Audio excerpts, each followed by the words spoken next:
Pirmado na ang Defense Cooperation Agreement ng Armed Forces of the Philippines at Japanese Self-Defense Forces. Allowed o pwede na ang permanenteng deployment ng Japanese military sa ating bansa. Dito pinapayagan na rin ang pagpasok ng anumang armas mula sa Japan, gaya ng Amerika na nag-deploy na ng missile, warship at mga fighter jet, pwede na rin tong gawin ng Japan. Kaya pag may sumabog na giyera sa South China Sea, West Philippine Sea, obligado ang Japan na magpadala ng militar o warship para depensahan ang Pilipinas sa giyera. Ganun din ang ating AFP pag nagkagiyera naman sa Japan. Now, the Philippines has a visiting forces agreement with the United States. It has a status of forces agreement with Australia, and now it has a reciprocal access agreement with Japan. Now, what the RAA does is that it expedites any form of military-to-military engagement between Philippine and Japanese forces. Iiyak na naman ang China dito. O pwede kasing gawing dahilan ang balikatan exercises o mga war games para magpasok ng heavy arm weapon ang Japan sa Pilipinas. Tulad ng US, na bawal talaga ang deployment ng missile. Pero pinayagan lang dahil may EDCA sites. Sanay na sanay pa naman ang Japanese sa giyera. Pwede tayong bigyan ng kaalaman sa experience ng Japan sa pakikipagdigma, lalo na't nagbabadya ang digmaan sa West Philippine Sea pati na rin sa Taiwan.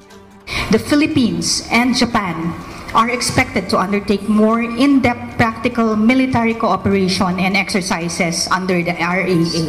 This partnership will help the AFP address security challenges, especially in critical areas such as the West Philippine Sea, and further solidify our preparedness and resilience in safeguarding national sovereignty.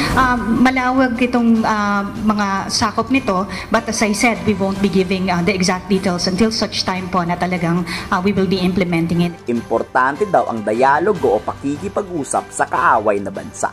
Pero kung wala namang kakwenta-kwenta ang kausap mo, itigil na pakikipag-usap sa China. Dito binatikos ng Japanese Press Secretary ang agresibo, mapanghamon at hindi katanggap-tanggap na pagnanakaw ng mga Chinese. Agreement is not targeted to targeting any country, any specific country, and this is just to enhance our cooperation, defense cooperation in particular,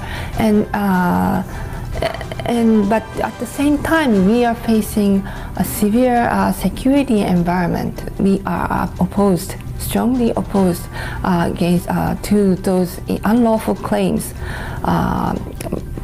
in the South China Sea and the dangerous activities by Chinese Coast Guard and the militia. It is important to have dialogue, but at the same time, we need to have a firm stance on the important issues on sovereignty, territorial sovereignty, and also the rule of law. Mahina ang war defense at offense ng Pilipinas. Kaya ang talino talaga ng Defense Department at pinapalakas naman ito ang defense cooperation.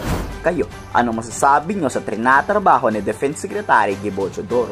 I-komento sa baba ang inyong saloobin.